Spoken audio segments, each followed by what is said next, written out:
sana pinagmasdan ang iyong ganda. Tiwala sa isa't isa'y kailangan. Bakit ba ang buhay ko'y ganito? Wala na yatang natitirang pag-asa sa mundo. Kaya't itong awiting aking inaawit, nais ko kayo ang handugan. Matanda at lilipas din ako, ngunit mayroong awiting iiwanan sa inyo. Kamusta mga boss? Welcome sa aking munting channel, ang Kanta Kwento. Paano nabuo ang Sweet Notes at magkano na ba ang nagiging income nila ngayon dito sa YouTube? Yang update na yan ang kwento natin ngayon.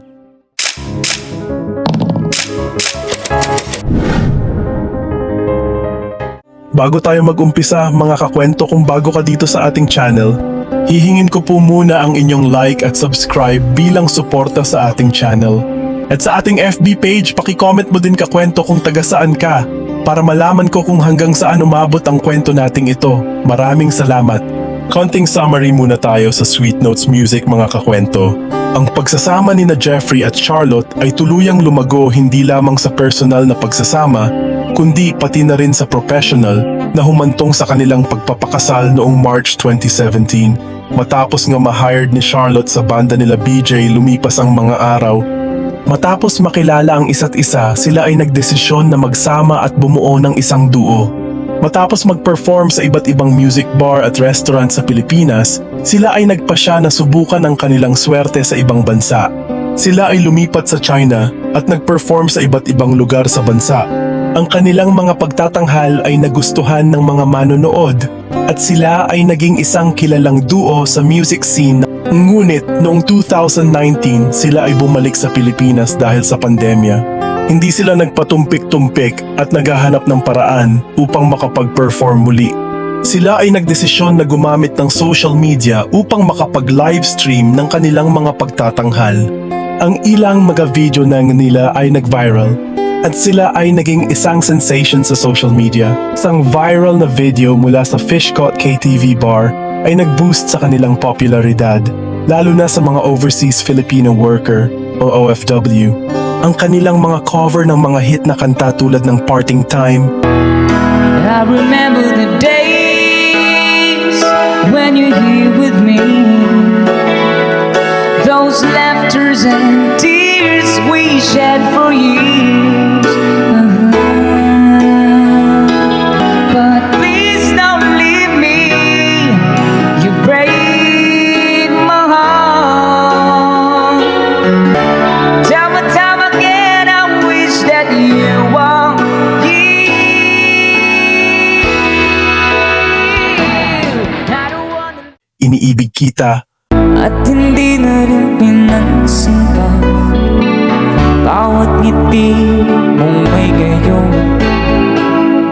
Dahil sa kala ko hindi ako iibig sa'yo. At minamahal kita. Malayo, malapit man, ang pag-ibig ko'y iyo lamang. Patuloy pang lalakad ang panahon. Nagustuhan ng mga manonood at sila ay naging isang kilalang duo sa music scene ng Pilipinas.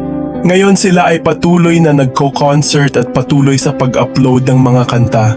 Sila ay nagpapasalamat sa kanilang mga tagahanga sa kanilang suporta. Grateful talaga kami kasi hindi nyo kami iniwan. Simula day one hanggang ngayon, nandiyan pa rin kayo mga ka-Sweet Notes.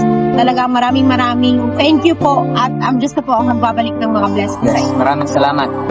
At sila ay nananatiling humble at halimaw naman pagdating sa entablado. At kamakailan nga mga kakwento ay na-approve na ang mga visa nila BJ at Charlotte patungong Amerika. Sila ay matutuloy na sa kanilang kauna-unahang US tour sa mga susunod na buwan. Sila ay magpe-perform sa mga iba't ibang lugar sa Estados Unidos. Ang kanilang mga tagahanga sa Amerika ay nag-aabang na makita sila sa harap ng entablado. Ang kanilang US tour ay magiging isang malaking pagkakataon din para sa kanila na makapag-perform sa mga bagong manonood at makapag-share ng kanilang musika sa ibang bansa. Sila ay nagpapasalamat sa kanilang mga tagahanga sa kanilang suporta at sila ay nag-aabang na makapag-perform sa mga susunod na buwan. Sa kasalukuyan, meron na nga silang 1.9 million subscribers dito sa YouTube. At dito nga sa YouTube mga kakwento, ang estimated earnings nila buwan-buwan base sa website ng Social Blade ay meron silang $12,000 to $198. Buwan-buwan at bukod pa dyan, may income din sila sa Facebook page nila. Paalala mga kakwento, ang estimasyon na ito ay pwedeng bumaba o tumaas pa.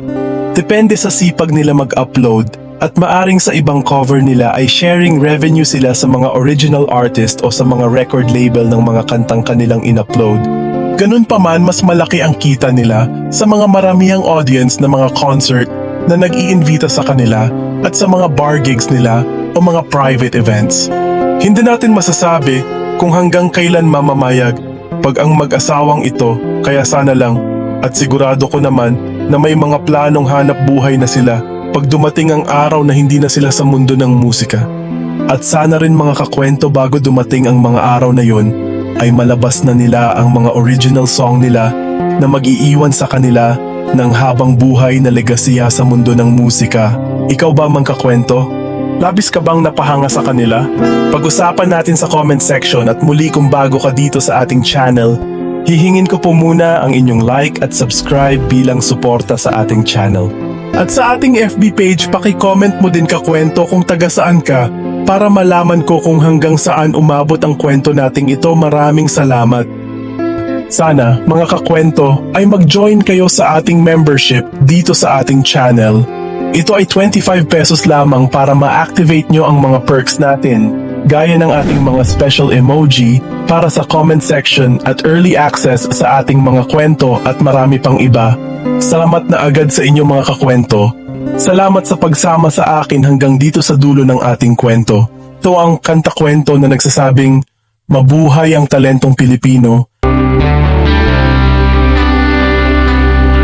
Joe